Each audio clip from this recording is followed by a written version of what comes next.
Take a seat.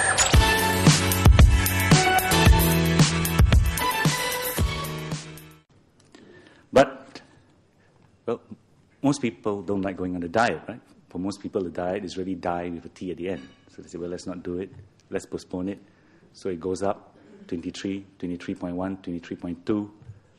And before you know it, you're in trouble. And dieting will not help you. You need much more drastic measures. So similarly, when it comes to congestion on our roads, we can't postpone this. Right? It's building up, and that's why we had to act.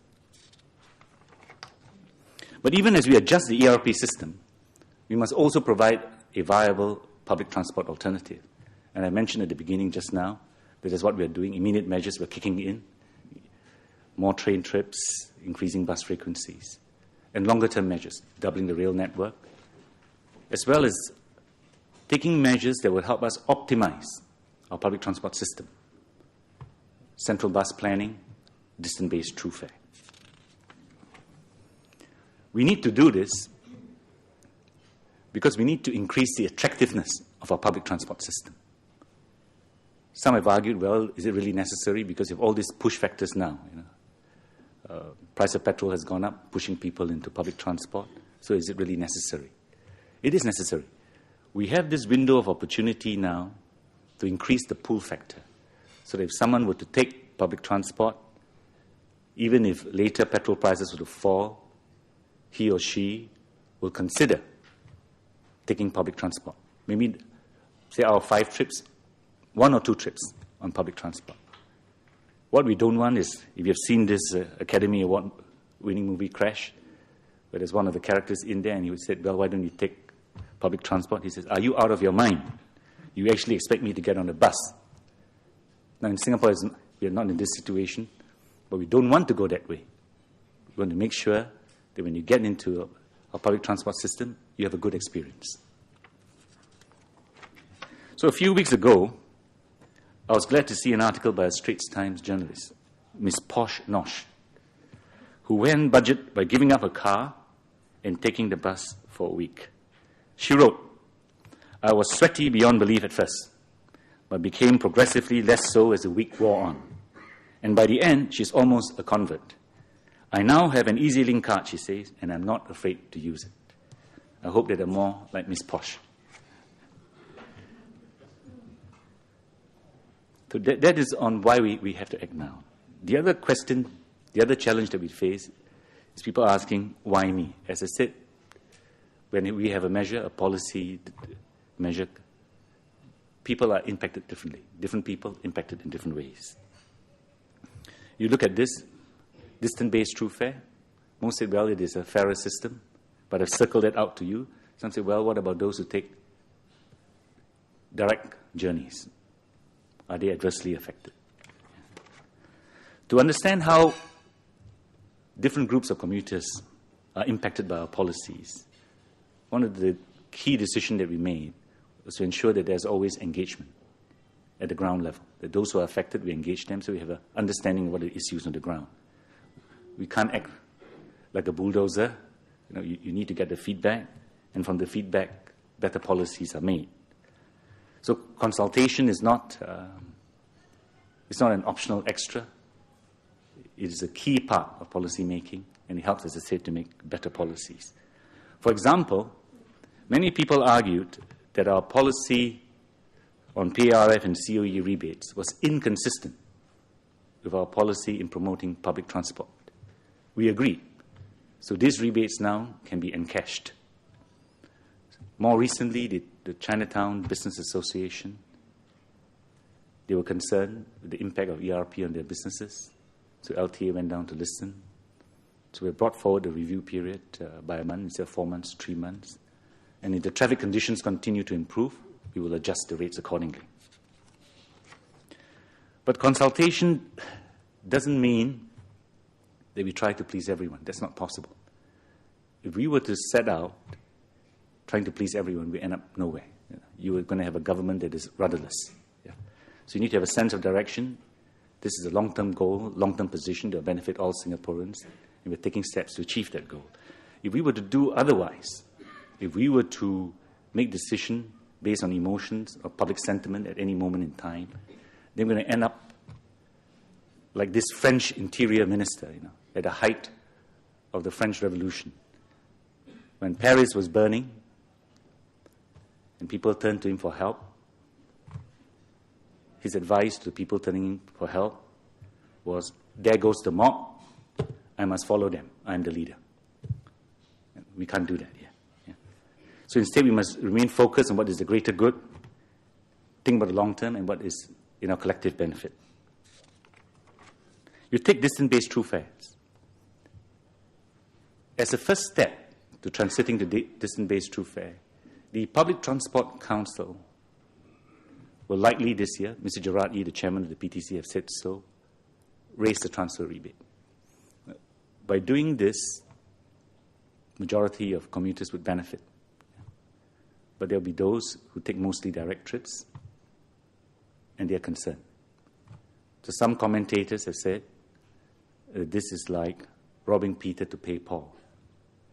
But this is an unusual way to look at it, because the present situation is that Paul is being asked unfairly to subsidize the bus fares of Peter. If you look at the slide here, direct trip and one where there are transfers, the transfer commuter pays more. Same distance, but he pays more. And the only reason why the person taking the direct trip is paying less is someone is cross-subsidizing him. So what we are trying to do here is to address an existing inequity, not to create a new one. In fact, all commuters benefit because travel patterns change. Peter's place of work might be different. Where he lives might be different. And now he might take a transfer journey. Even if he doesn't change work or change the place he works, place he lives in, he might also benefit because now he has greater choices. If you look again at the slide, he might now take a transfer because the transfer journey now saves him time and he doesn't pay a transfer penalty. So all commuters actually benefit. The same applies to central bus planning. LTA is going to take over the role of central bus planner. Some commuters are very excited about it. They write to LTA, they say, can we have direct buses from my home to my place of work? Even then when they say that, they tell LTA, but when you do the direct bus, please put the bus stop at my neighbor's house, not my house. Yeah, in front of my house, but neighbor's house, please. Yeah. Well, this sort of reaction is natural. It is not possible for LTA to accommodate all these requests. If you have a system which is organized based on direct buses, you just take, I mentioned this before in January when we launched this. If you have 20 origins and 20 destination points, you need 400 buses just to connect those points up. If you have 60 origin and 60 destination points, you need 3,600 buses, which is about the same number of buses that we have today. We have about 3,700 buses, SBST and SMRT combined. And you only connect up 120 points. As you know, we connect up thousands of points in Singapore, not just 120 points. So the system that we have in place is a hub and spoke system. For the same examples that I gave, if you have 20 origins and 20 destination points, you need 40 buses at the minimum. If it is 60, you need 120. So the choice here is between having low-frequency direct services, because direct services absorb so much more resources, or having high-frequency hub and spoke system. In a compact city-state like Singapore, we have to go for a hub and spoke system. The ERP adjustments is also another example where it impacts different people differently. You would think why this should be so. Who could love ERP gantries? You think everybody will be united on this, Everybody will be lining up and throwing the ERP gantries into the river. Yeah. But you will be surprised. When we announced the major ERP changes in January, we received emails from Singaporeans saying that this is about time that we move because they say they're getting frustrated and getting caught in the traffic jams. And if you read Han Fu Kwang's column today, that's the point he made, that in the last couple of years, the roads were getting saturated. See, just as no one likes to pay for road usage, no one likes to be caught in a traffic jam. So if you look at the Sunday Times survey a few weeks ago, they took a survey, I think 200 motorists. 71% say they'd rather pay for smooth traffic, and only 29% say they don't mind a traffic jam. In fact, recently in the Wan Pao, someone wrote in, and he says, well, when there's ERP, there's no jam. Geylang has no ERP. Geylang has a jam. So what about ERP in Geylang? So different people impacted differently. Yeah. I'm not saying that we're going to put a gantry in Geylang right now. As I say, we monitor the conditions over time. And I know that some of you seated here, some of you journalists, you go to Geylang for the food. I know, only for the food in Geylang. So we're not going to put an ERP gantry there anytime soon. Yeah. Even for an individual, his preferences changes according to circumstances. See, on, say, Monday to Thursday, a young single man might say, well, doesn't mind staying a little bit late and miss the ERP. But on a Friday night, inspired by the government's marriage package, he has a hot date. He wants to make sure that he can get to his hot date on time, and then he gets caught in a massive traffic jam. And his hot date will be unimpressed. And that time he'll say, well, I wish there was a way that you regulated traffic. ERP gives people choice. You pay and you get the speed. Without ERP,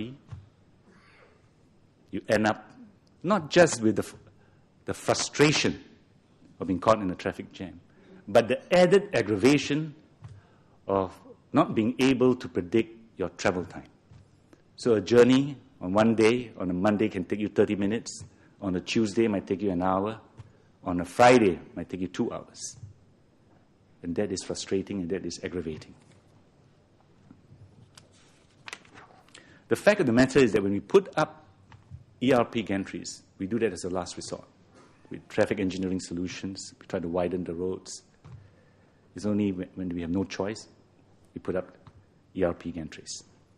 Furthermore, when we make system-wide ERP changes, like this year, we do it gradually because we recognize that such system-wide changes would have a significant impact on people's lives. So let's roll it out in phases, and we hope that as we roll it out in phases, that we may end up doing much less than we have to.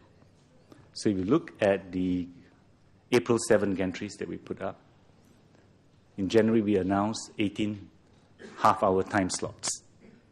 But the speeds after we announced, the speeds started to pick up. So in April, we did only 8 out of the 18. In January this year, we also announced that we're going to put up 6 gantries in November. Now, we could have put it up together with the CBD gantries, but we didn't do so. Same reasoning. We said, well, let's do the CBD first, and then let's see the impact. Because when you do the CBD, it would have an impact on traffic flows into the CBD and therefore on these gantries. So LTA has been monitoring this. So far, the speeds in many of these gantries, in many of these roads where the gantries would have been placed, have gone up. And if this continues, then come November, we will do much less. So all these examples, to sum up, shows that, well, there are different interests, and therefore people are affected differently. But I think there are 3 things that we must do, even while recognizing this, that the impact of policies will impact on people differently. One is that those who benefit from it should speak up. Because if you don't, those who feel aggrieved by it, and they're vocal about it, increasingly then your public debate will be unrepresentative and be increasingly difficult to address long-term challenges. And we're going to end up with a lose-lose situation. 2, the fact that it impacts people differently doesn't mean that we get paralyzed by it. We say, wow, some people are going to be really upset, therefore we don't move. we should not condemn ourselves to the equal misery of status quo. 3, what we need to do, therefore, is to look at what is the long-term position that will benefit Singaporeans as a whole and make the necessary trade-offs, however difficult it is, and to try to put in place measures to help in the transition. So these are the 3 things that I think we ought to do.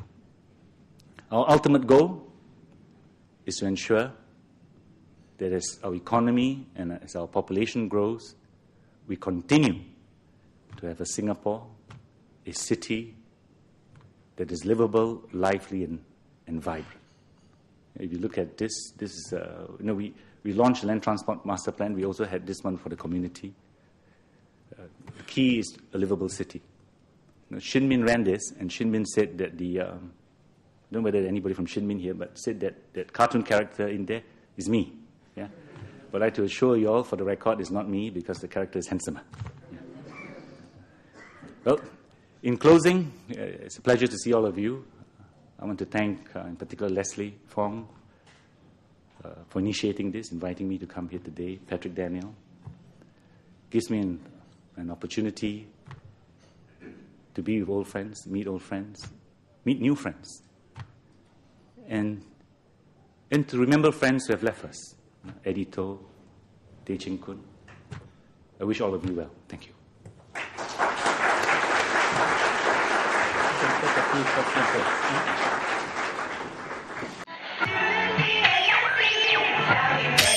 Take a seat.